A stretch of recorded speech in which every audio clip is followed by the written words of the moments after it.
Welcome back to Storm and Night from Night's Gaming. This is my build. Been an MP consistently. Been getting about 1 million healing. I ran it through a couple of tests. Bear in mind, before you see some of this gear, it is not fully optimized. You do want probably a sturdy or all Impen, at least 5 traits of it. Some of it you can do infuse for the extra tri-stat traits. Max out your resources a little bit more. And bear in mind as well, this build is not copy-paste. You can make your own changes if you feel like it. Skill swaps, trait swaps, whatever it may be. Let's get into it. First of all, I am an Argonian.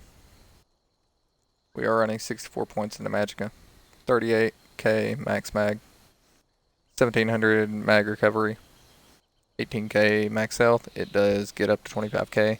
In Cyrodiil, your 18.5 threshold is what you want to shoot for. I would say that's minimum on any kind of character you're going to shoot for in this patch. We are running 15k max stam. Could be a little higher.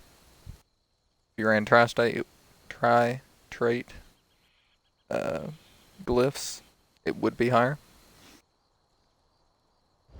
Once you buff, you can see we're at 26k and 21k.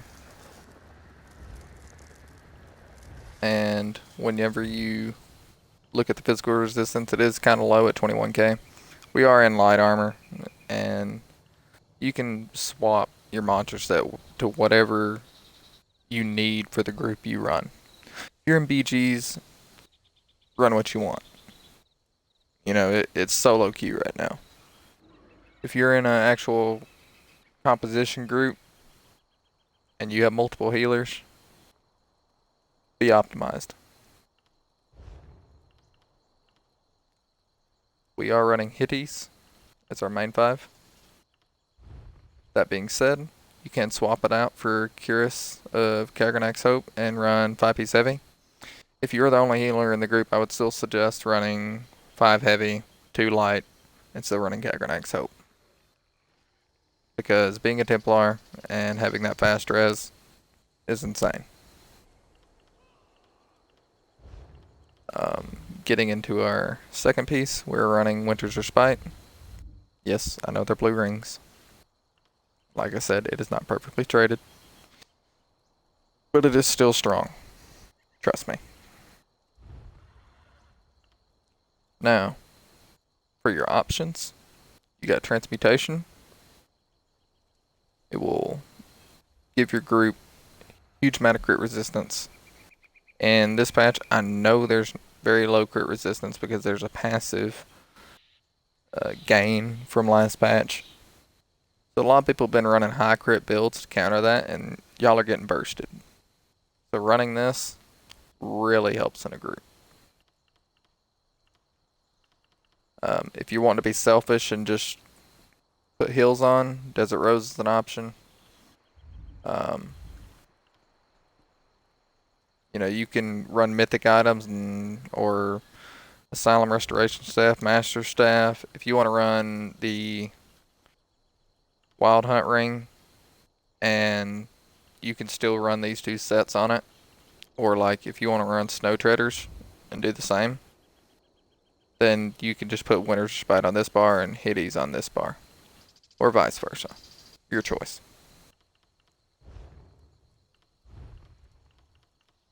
Almost forgot. We are running the Mage Mundus. We are running Tri-Stat Food. We are not a vampire. If you want to be a vampire, you're gonna get a little bit more tankiness at low health.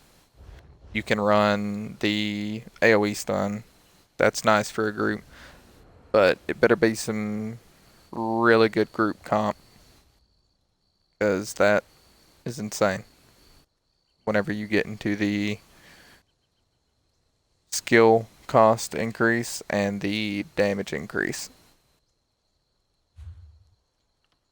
Going into our skills,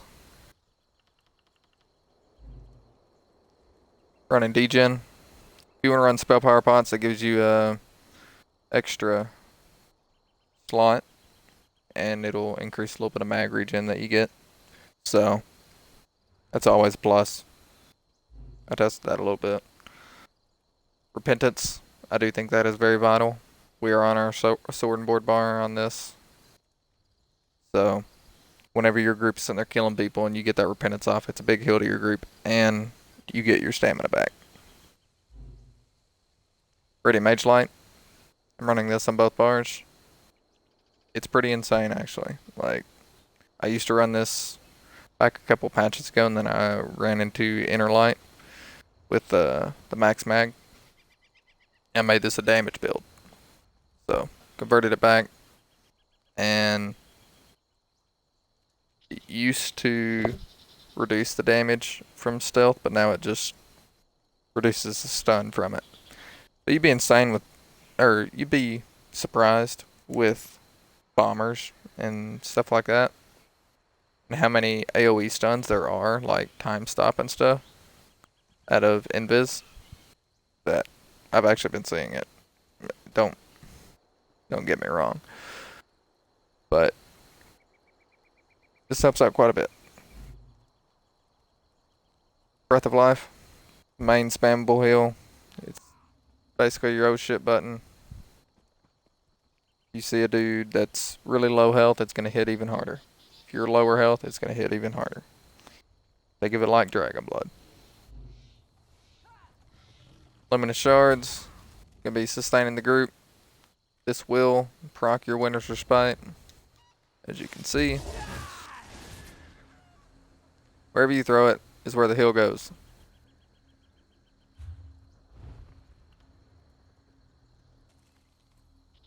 And then our ult on our front bar. Reviving Barrier. This is kind of your flex spot on your ult.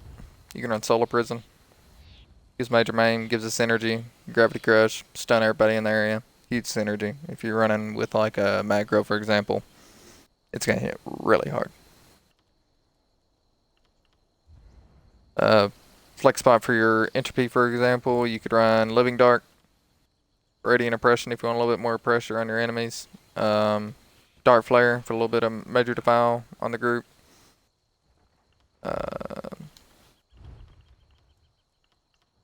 Always run Aurora Javelin. That's always nice. Puncturing Sweeps is another option. Ritual Rebirth for AoE heal. I would not suggest that. You already have enough AoE heals.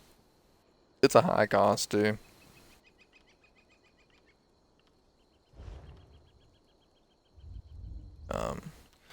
You can run, I don't have it morphed, but the Absorb Magic, I think is what it's called, skill. Just for the passive of a reduction in block cost. Just make yourself more tanky if you want to be a selfish tank with the Kagranak's Hope.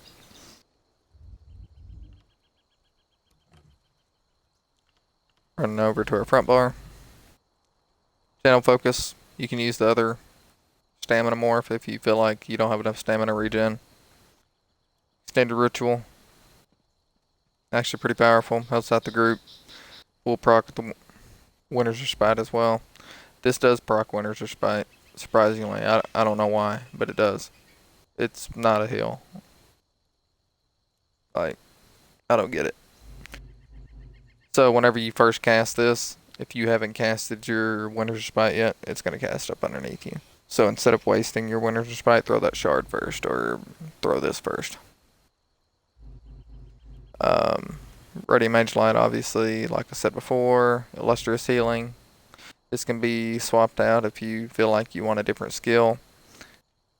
I like the Fire and Forget mechanic on it, so. Radiant Regen. Gonna be your heal over time for most of the group. Decent. Hot, so. Always nice. I think just about every single healer runs some morph of this. Practice Incantation, you can run the other morph if you want to. I feel like the extra couple of seconds on the healing build actually matters. I've been running it over the last couple of days, and it's been helping out the group quite a bit compared to running the other one. The extra 2 seconds seems negatable. If you feel like you want the 30% reduction, that's fine, run it. I would rather have more healing power and take the L and die and let the team get the dub and let them res me instead.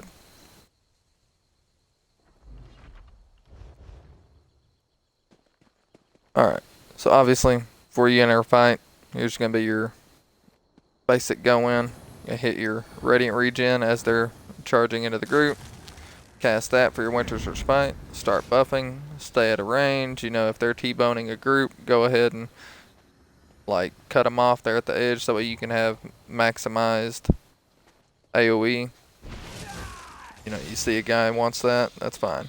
Always keep that Winter's Respite up though.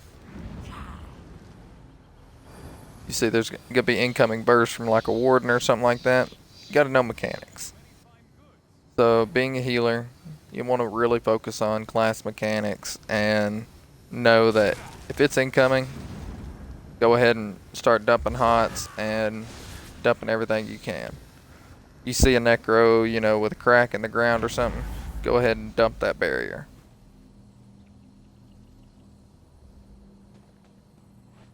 Other than that, what you're going to be doing is hitting your repentance, staying up as you start taking pressure. You know, make sure you're buffed up.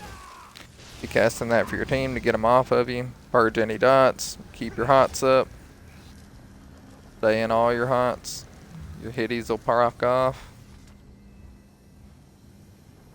All you got to do is heal yourself.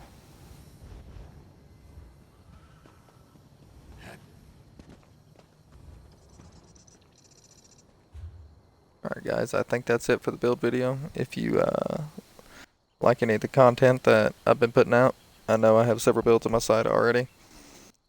Oh, I forgot. Most important part. My bad.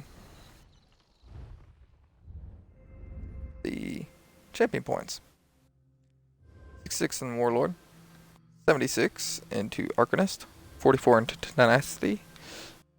Kind of stuttered that. 23 into Tumbling. 61 into Shadow Ward. 100 into Blessed. 100 into Elfborn. If you want to run a little bit more damage and be kind of like a off healer, you can arrange this how you want to. This is designed to be a main healer. 44 Ironclad, 24 Resistant, 40 Thick Skin, 49 Hardy, 49 Elemental Defender, 64 Quick Recovery. The reason why I took 64 in Quick Recovery is to get that field position, infusion, and if you wanted to, you could dump a little bit more to get the revival, but I really wanted to make sure I got the infusion and get a decent amount into Quick Recovery, so that way I'm healing myself and staying up. Because a healer's only good as long as he's up. Alright, now that's it. My bad. If you like the content, remember to go ahead and follow me on Twitch. I'm at Storming Knight. Links in the description. I do stream just about every 2 days, 3 days or so. And I'm constantly trying to make builds for y'all. I'm currently working on a health tank build, kind of a support tank build. I'll be pushing it out here real soon. Hit that follow button, subscribe.